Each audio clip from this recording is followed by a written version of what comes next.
Cafe. Their Symphonie du Novembre blend that features Petit Malsain, a touch of Gros Malsain as well. I'll give that a taste because, as the name suggests, November is when the grapes are picked. Quite uncommon for grapes to go all the way into the latter parts of the year, even September. October would be a little bit more inside. You're sure or you're not sure? I'm sure. Okay. 100% sure.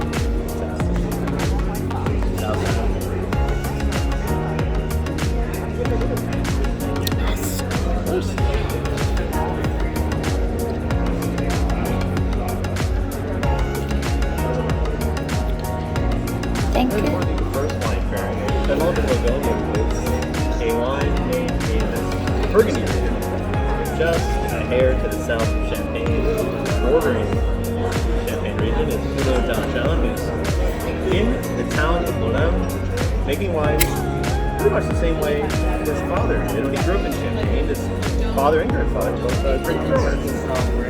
So the family business went well. It's 100% Pinot Noir, main grapes of Champagne and the Burgundy region. The cuvee called Cuvée Blanche, made from sort of the white soil, very chalky soil. Find much like that in Champagne, but here it's just a pinch warmer, so you get a little bit more texture. And using one of the more full-bodied grape varietals, you get definitely a more complex, more savory, slightly herbal tone. This goes along with 3 dishes that all feature asparagus, seeing it steamed, slightly fried, and then poached. Lots of herbs, lots of spices, plenty of acidity. I think it's really well balanced. It's not meant to cuvee, that's meant to. It's longer than your average pebble on the leaves, bringing out a lot of textural flavors. Ready to freshen. Fresh in, welcome in. Alright, so next is a salad of Worcester poppy for the pixie, soul, and eating pineapple.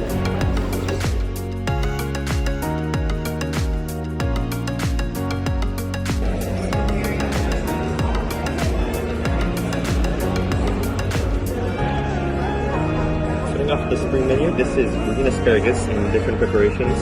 So in the middle, fried and grilled asparagus and dandelion greens with some fresh shiso and pickled onions. And then in front of you in the bowls, a salad of poached and pickled asparagus with some mozzarella and any specific leaves. I recommend starting with the grilled one and just picking up the whole thing with your hands.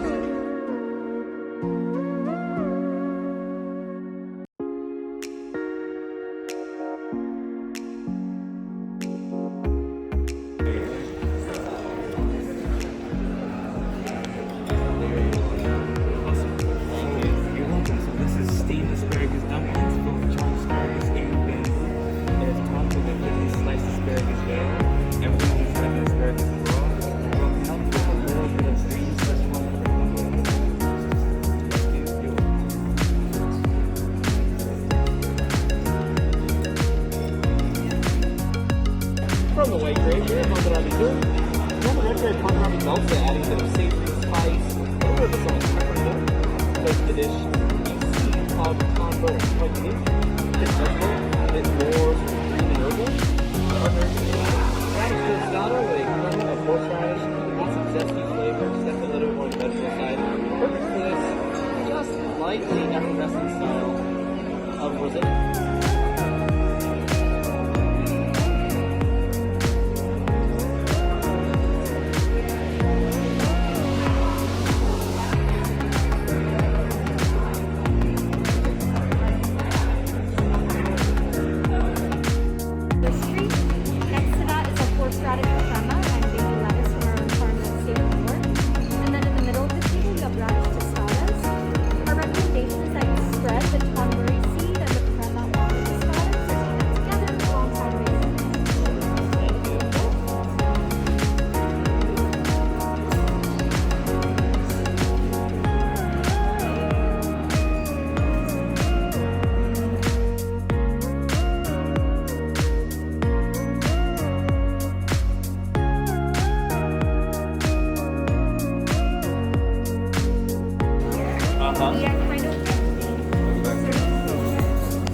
to make for you a rhubarb gin and tonic. Yeah, so that while you're here in the kitchen, you have something to sip and drink. Are you happy for me to make it for you? Absolutely. Amazing. And then if you want, I can explain you how everything is divided in our kitchen so that it kind of makes more sense. Is that alright? Sure. So the first ingredient is gin. It's coming from Brooklyn, so not far from here. And then we have some rhubarb juice that has been clarified by the bottle, basically. Okay. That's why it has this beautiful color. And then the last ingredient is tonic water. So this one has been made by the pastry team. Wow.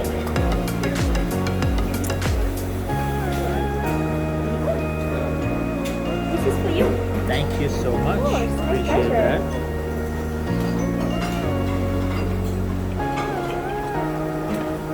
Excellent. You like it? Yeah.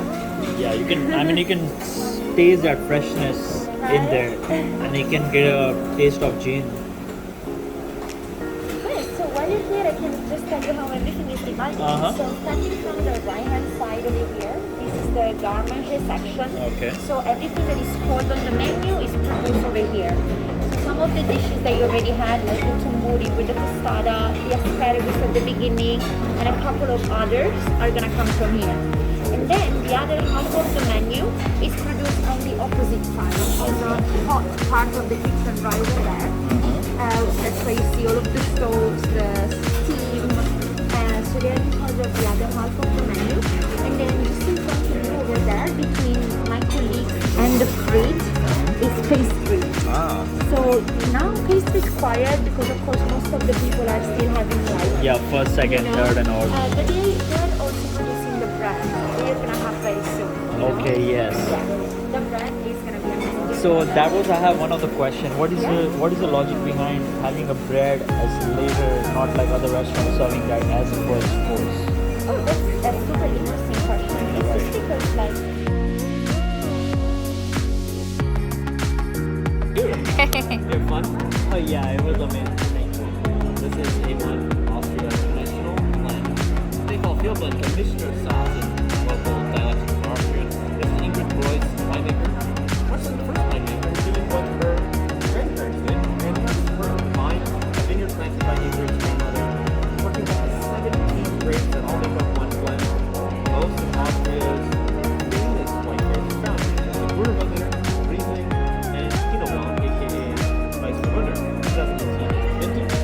She's a bit more of a savory style of wine as Ritter Veltliner for the most specific grape of Austria. Definitely has a little more herbaceous taste, a ton of sort of peppery notes on the finish.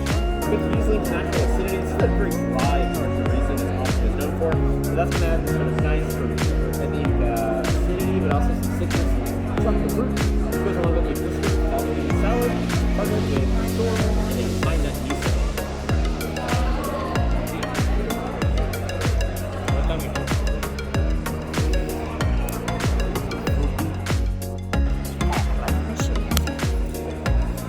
So this is morel butter with a glaze of mushroom, accompanied by some bread rolls.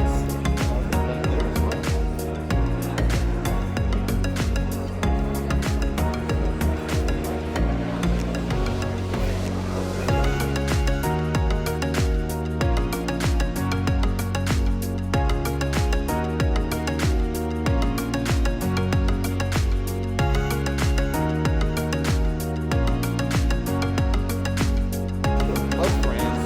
They come originally from Burgundy. Just a little to the north is the Alsace region, one time part of Germany. It's traded hands, so a lot of influence with German winemaking. A lot of white wines here. One of the sunniest places in all of France's winemaking regions. Domaine Barbucher, their 2019 single vineyard site called Rosenberg. And I think you asked earlier about bottles of wine in our cellar. We have over 10,000. Close to 4,700 unique wines, but total bottles, some of you asked that. And this goes along with the dish of brown rice and peas with nepentella, a wonderful herb from Tuscany. It's a softness to this wine, it's textural. Pinot Blanc can have almost this big nuttiness, and I think with a brown rice course that has just a bit of creaminess, it really works well.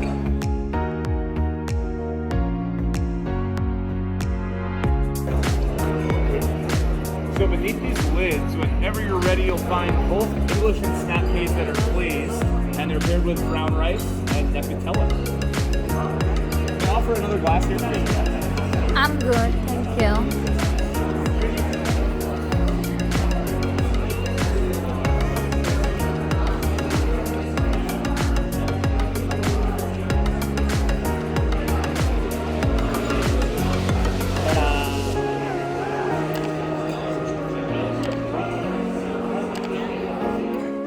Native grapes from Italy's Campania region in the southwest, made by Guido Marcella, in the very prime Avellino region of Campania, usually a very hot place. Napoli on the coast, the capital, being scorchingly hot. In the hillsides, volcanic soil provides the backdrop for a unique region. Avellino that specializes in crisp mineral. Piano seems to thrive there. As it is a bit more textural, it can have this sort of savory, almost resin, pine-like note, and a touch of this sort of freshness that a lot of Italian white wines have. Citrus, melon notes. This goes along with tofu, a unique preparation of tofu that has some more Mediterranean accents that you might not traditionally see. The artichokes of the variable and a green garlic tapenade, complete with flowery chili and olive, giving us this lovely sort of twist of Mediterranean and a texture that leads to the creaminess of the tofu. 2018.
Followed by Arugula blooms. So if you're familiar with Arugula from salad, these are actually the flowers that come from the plant itself. So this will bring some freshness as well as texture. And then lastly, this is a roasted artichoke sauce.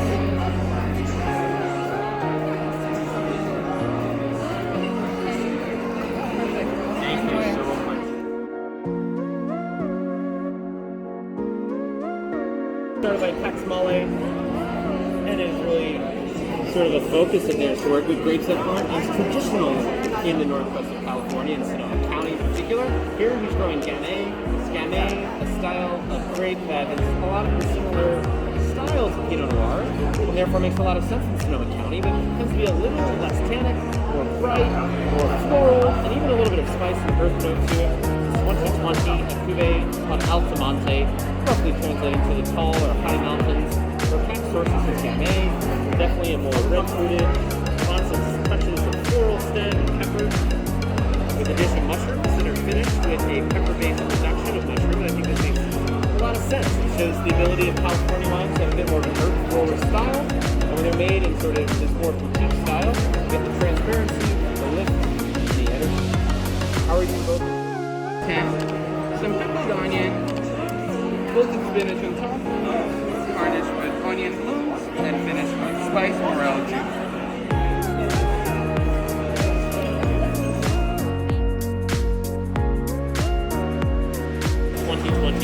From the specific appellation of Semur, really wonderful place for Cabernet Franc, as it's got this lovely red-fruited, savory, and smoky note. And Cabernet Franc is a unique wine, especially with a vegetable-forward menu. You get all these flavors of the garden, there's herbs, there's spice, there's almost this sort of fruit quality, both in terms of like bell pepper, but also like peppercorn. This is a wonderful winemaker and being your own who tends to his wines in an organic fashion, doing things sustainably. The dish next that features grilled and smoked white asparagus. Fits in quite well. It's got just a mild amount of tannins, more moderate than anything, which won't overwhelm that white asparagus with the succulent texture. ज़्यादा tannic वाला था दोनों बात भी है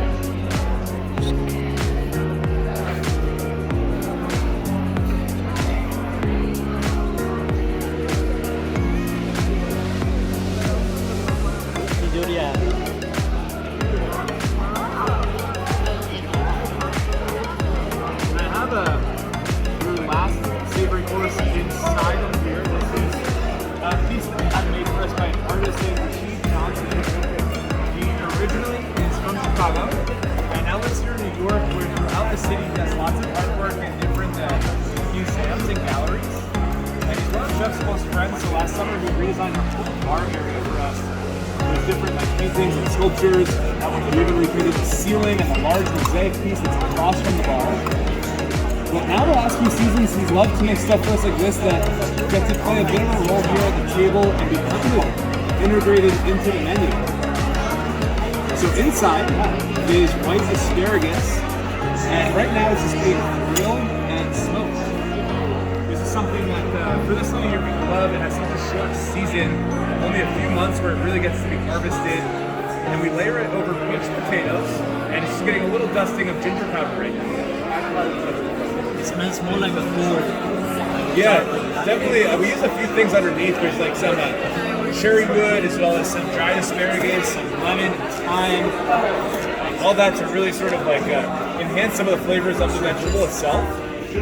I wanted to check in with you though and see if you've had a favorite course so far. If there's been anything that you've really seen as a standout tonight.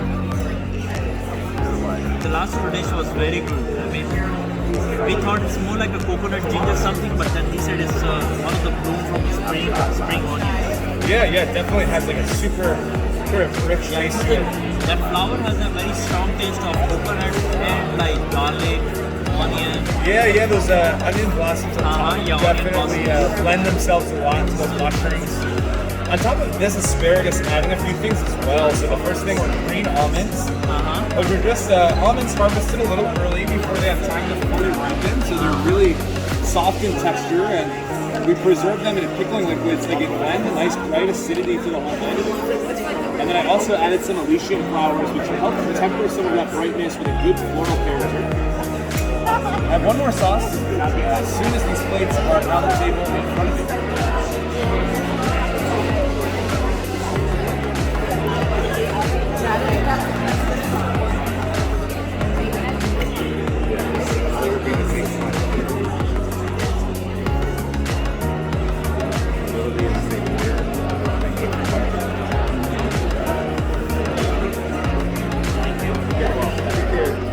So this is a roasted white asparagus broth from Almond.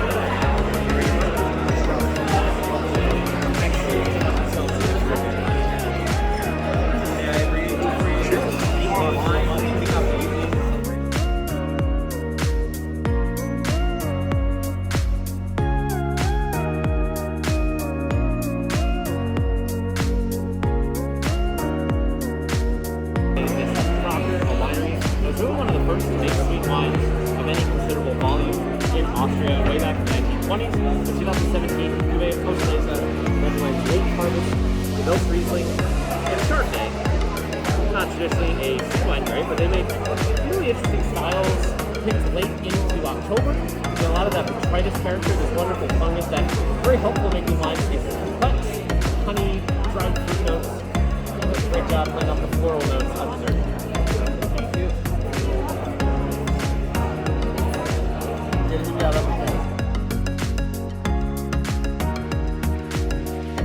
And some roses.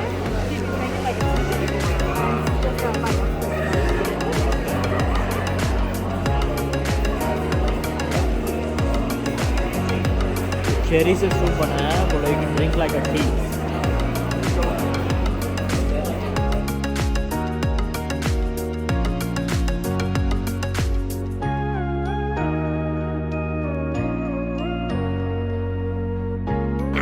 Beverage लेके आ रहा है, तो वो डालेगा उसके साथ पीनेगा.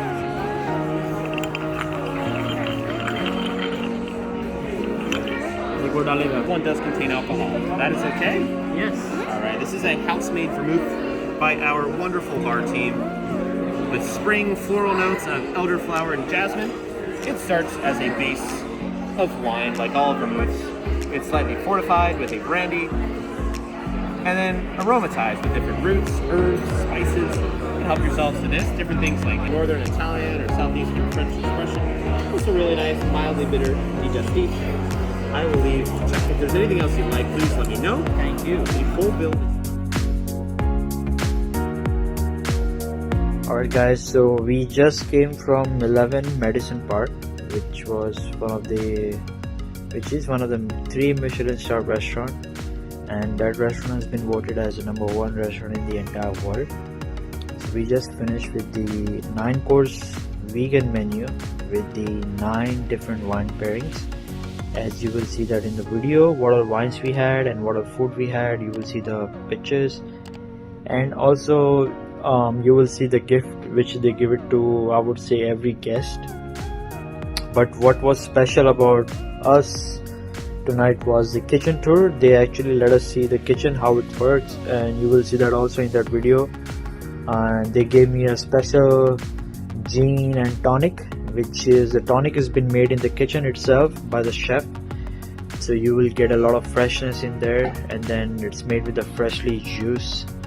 So you will see all different kind of wines. The wine was from all over the different worlds, from a different vintage, and you will see a lot of different flavors in the vegan menu, which it's kind of very hard to do it in the America because not everyone is vegetarian here, but they came out with a lot of creativity.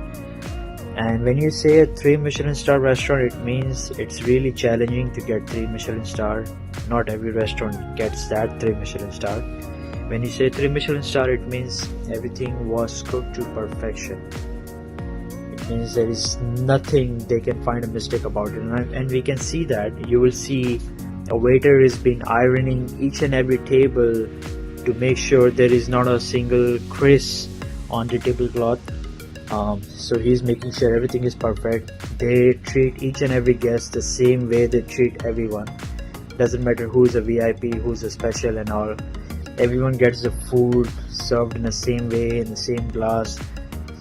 They all are getting the same explanation of the wine. They are all getting the same explanation of the food. Every chef has a different department. So you will see the chefs been coming out and they're explaining about the food. So you know what you're eating, you know what you're drinking, you know where the wine is from, which vintage is from, what is the notes of the wine, why they are having that wine with that food. So they're giving you a proper explanation. There's a lot of things. I mean, they have a whole different menu for the bar, but you only have to have a 9-course menu. That's the only way you can actually join that restaurant.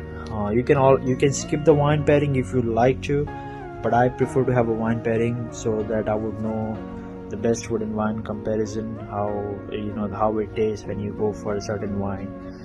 You can always select your own wines. You can always select your own different cocktails if you want. They have a whole Manhattan live counter. You can do that basically. But we had a great evening experience. We could have gone to a different restaurant like Chef's Table per se. That is also a Michelin star restaurant. Well, basically New York has 25,000 restaurants, but there's only 5 restaurants who got that 3 Michelin star restaurant Michelin star rating. This was one of them, and one of the reason I selected, because I'm more like a vegetarian guy, so who prefers to have vegetarian food. So for me, I feel it's worth spending $1,200 on a 9-course menu, because I can eat each and every food. Otherwise, if you go to the different Michelin star restaurant, they have a Wagyu beef and steak and everything, which I don't think I can have it. So it was worth, and I would say if you ever get a chance, check it out, go there, enjoy a whole different experience. As you can see in the video how it was. Well, I would say subscribe it, like it, and follow my channel if you really want to see some of the most luxurious dining experience or any travel experience in the world. Well, thank you so much for watching this entire video. I hope you enjoyed it.